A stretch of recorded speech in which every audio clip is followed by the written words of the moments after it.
The plight of James Tate has made it all the way to the halls of the state capitol. Now get this, some state lawmakers from the Valley are picking up the fight to get the school to reverse this decision through legislation.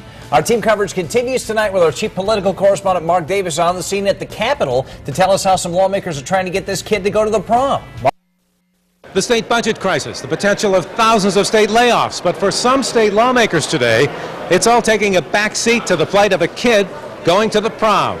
The James Tate affair became a major matter of Twitter traffic here at the state capitol over the past 24 hours. Two Republican state lawmakers from the Valley area, Themis Claridis and Sean Williams, began tweeting about Tate's plight yesterday morning. They are both active Twitter and Facebook users and found that they were getting a huge response as the story mushroomed through the day.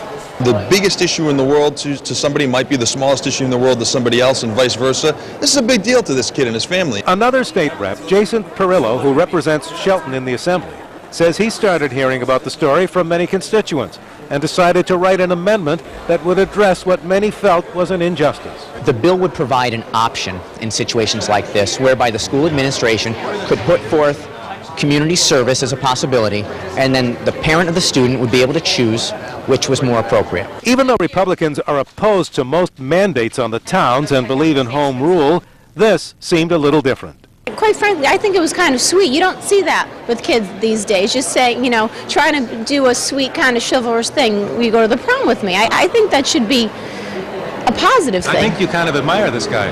I do. The plan was to try to attach this amendment to an education bill on the floor of the House next week. Facebook and Twitter have become another way that state lawmakers communicate with constituents.